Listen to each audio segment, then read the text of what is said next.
આગળ વાત કરીએ તો સાબરકાંઠામાં વધુ એકવાર પોન્જી સ્કીમના નામે ઠગાઈ થઈ છે। હિંમતનગરમાં એઆર કન્સલ્ટિંગ સામે નોંધાઈ છે ફરિયાદ।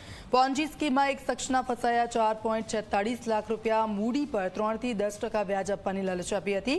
ફરિયાદના આધારે બે ઓફિસને પોલીસે સીલ કરી છે। બીજે કૌભાંડ બાદ 1 ડઝન જેટલી પોન્જી સ્કીમની ઓફિસો બંધ થઈ છે। મહત્વનું છે કે સાબરકાંઠાના હિંમતનગરમાં પોન્જી સ્કીમના નામે એક વ્યક્તિ સાથે ઠગાઈ થઈ છે। જે મામલે Himmatnagar A division police AR Ponzi સ્કીમના સંચાલકો અજય મકવાણા, વનરાજ ઝાલા, રજુસિંહ મકવાણાને જીપીઆઈડી એક્ટ મુજબ ગુનો દાખલ કર્યો છે। એઆર કંપનીમાં સાબરકાંઠા અને અરવલ્લી સહિત રાજ્યમાંથી અનેક રોકાણકારોને રૂપિયાનું રોકાણ કર્યાની હાલ આશંકાઓ વ્યક્ત કરાઈ છે। અગાઉ એઆર પોન્જી સ્કીમને લઈને સીઆઈડી ક્રાઇમ અને સ્થાનિક પોલીસને રજૂઆત કરાઈ હતી। જે બાદ 10 મહિના બાદ પોલીસે કાર્યવાહી હાથ ધરી, જેમાં હિંમતનગર પોલીસે એઆર કંપનીની બે ઓફિસને સીલ કરી છે। સાથે જ ઓફિસમાંથી મહત્વના દસ્તાવેજો કબજે કરી લેવામાં આવ્યા છે।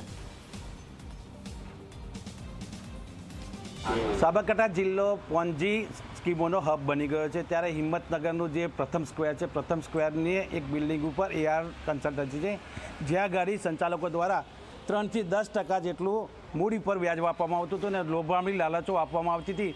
તેને લઈને લોકો રોકાણ કરી રહ્યા હતા। બીજી તરફ આ લોકો સામે 2 વાર જે વચમાં સ્કીમ હતી, સ્કીમને લઈને ફરિયાદો થઈ હતી। તેને લઈને જ આ લોકો વારંવાર પોતાની જે ઓફિસ હતી ઓફિસ બંધ કરી દેતા હતા। તો છેલ્લા 4 મહિના પહેલાં પણ આ લોકો અહીંયા ઓફિસમાં દેખાયા હતા। ત્યારબાદ તમામ લોકો ભૂગર્ભમાં ઉતરી ગયા હતા। તો હિંમતનગર એ ડિવિઝન પોલીસ સ્ટેશનમાં આ એઆર કન્સલ્ટન્સી સામે 4.12 કરોડની ફરિયાદ ઇન્વેસ્ટર દ્વારા નોંધાવવામાં આવી રહી છે।